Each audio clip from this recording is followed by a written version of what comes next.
Setahun berjalan, Yayasan Karya Bakti Esa Soro terus beroperasi dalam kegiatan sosial dan keagamaan sesuai dengan visi dan misi yang telah ditetapkan. Program penginjilan melalui media terus dilakukan dengan memproduksi konten-konten rohani berupa acara Esa Soro Menjawab atau program tanya jawab seputar iman Kristen dan mendukung pembuatan film Suatu Hari Nanti bekerja sama dengan Pijar TV Jakarta dan tim. Aksi-aksi sosial juga terus berlangsung berupa pemberian bantuan logistik, dana pendidikan, biaya kesehatan, dan dana pembangunan. Yayasan KBS juga mulai merintis sebuah program percepatan keaksaraan pada anak melalui program mobil pintar sebagai upaya membangun kemampuan membaca anak usia dini dan sekolah dasar yang diimbangi dengan pengajaran nilai-nilai Kristiani pada anak.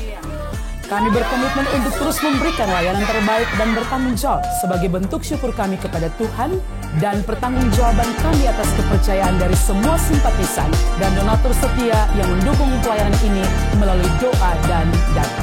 Jika saudara ingin mendukung pelayanan kami, saudara dapat berdonasi melalui rekening yang tersedia atau menghubungi kami melalui nomor berikut ini. Doakanlah kami dan mari melayani Tuhan bersama. Tuhan Yesus memberkati. Shalom Pak Esra, kami dari komunitas Gemar Membaca Alkitab yang ada di Pare. Kami ingin bertanya tentang Kejadian 1 ayat 27 yang berbunyi, gambar siapakah yang dijadikan patron? Bukankah Allah adalah roh tanpa wujud? Atas bantuan jawabannya kami ucapkan terima kasih untuk Pak Pendeta Esra. Ya, memang di dalam Kejadian 1 ayat 27 dikatakan bahwa demikianlah Allah menciptakan manusia itu laki-laki dan perempuan, diciptakannya menurut gambarnya. Ayat 26 itu dibilang bahwa baiklah kita menciptakan manusia menurut gambar dan rupa Allah. Jadi manusia itu diciptakan seturut dengan gambar rupa Allah. Nah, kalau ditanya gambar siapakah? Karena bukankah Allah tidak berwujud? Memang Allah itu roh dan Allah tidak berwujud. Karena itu kalau dikatakan manusia diciptakan menurut gambar Allah, jangan dibayangkan gambar dalam urusan jasmani. Tidak, itu tidak berkaitan dengan Allah karena Allah adalah roh. Kalau begitu pertanyaannya adalah apa yang dimaksudkan dengan gambar dan rupa Allah? Bahasa Ibrani adalah Selem and Demut, ya.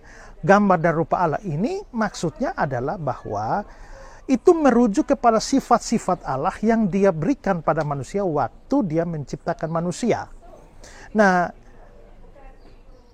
sifat-sifat Allah itu ada dua jenis. Ada sifat Allah yang tidak bisa diberikan kepada manusia. Misalnya adalah bahwa Allah itu maha kuasa. Allah maha kuasa, Dia tidak bisa memberikan sifat itu kepada manusia. Kalau tidak kan manusia jadi maha kuasa. Allah itu maha tahu, Dia tidak bisa memberikan sifat itu kepada manusia. Kalau tidak manusia menjadi maha tahu. Itu namanya sifat-sifat uncommunicable attribute. Atribut Allah yang tidak bisa diberikan. Tetapi ada yang namanya communicable attribute, yaitu sifat-sifat yang dapat diberikan kepada manusia. Misalnya Allah itu roh. Karena Allah itu roh, maka Dia menciptakan manusia, Dia menjadikan manusia sebagai makhluk rohani. Karena itu manusia berbeda dengan binatang yang tidak memiliki roh, tapi manusia memiliki roh. Allah itu kekal, lalu Allah memberikan sifat kekal kepada kita, sehingga manusia itu menjadi makhluk yang kekal. Makanya manusia itu punya kekekalan jiwa, dia mati tidak habis. Anjing mati selesai, babi mati selesai, tapi manusia mati tidak selesai. Dia melanjutkan ke dua tempat, kalau tidak di surga selama-lamanya, ya di neraka selama-lamanya. Itu karena sifat kekal. Allah itu adalah pencipta, lalu Dia memasukkan sifat mencipta itu di dalam manusia, sehingga akhirnya manusia mempunyai apa yang disebut sebagai kreativitas atau daya cipta. Allah itu kebenaran, Dia memasukkan sifat kebenaran pada manusia, akhirnya manusia mempunyai rasio untuk memikirkan dan membedakan mana kebenaran, mana kesalahan, dan masih banyak hal yang lain lagi, ya. Jadi yang dimaksudkan dengan gambar dan rupa Allah itu adalah sejumlah sifat Allah yang diberikan kepada manusia, sehingga karena manusia mewarisi sejumlah sifat Allah, maka manusia sampai batas tertentu itu menjadi mirip dengan Tuhan Allah. Makanya dalam Mazmur 8 ayat 6 dibilang, engkau telah membuatnya hampir sama seperti Allah. Maka sebenarnya manusia itu adalah the image of God, kata bahasa Inggris di dalam Kejadian 1 ayat yang ke-26.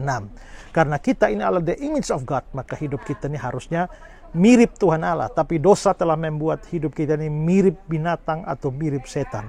Tapi kalau orang sudah percaya kepada Kristus, Kristus yang gambar Allah yang sesungguhnya itu memulihkan gambar Allah yang rusak, sehingga akhirnya hidup kita itu menjadi mirip dengan Tuhan Allah Bapa kita, dan melalui hidup itu kita memuliakan Bapa kita yang di surga. Ya, jadi itu maksudnya gambar dan rupa Allah. Sebuah informasi bagi Anda yang tinggal di kota Surabaya dan sekitarnya. RCC Surabaya atau GKIN Revival Surabaya yang digembalakan oleh Pendeta Esra Soru telah hadir di kota Surabaya. Kebaktian dilaksanakan setiap hari Minggu jam 10 waktu Indonesia bagian Barat di Beldom Hall lantai 6, Apartemen Bellevue Manyar, Jalan Manyar Sabrangan, Surabaya. Jangan lewatkan kesempatan ini, mari belajar firman Tuhan setiap minggu bersama Pendeta Esra Alfred Soru. Untuk informasi, silakan hubungi Pendeta Muda Agustina Karpada di nomor WhatsApp 085806267903. Sampai jumpa dan Tuhan Yesus memberkati.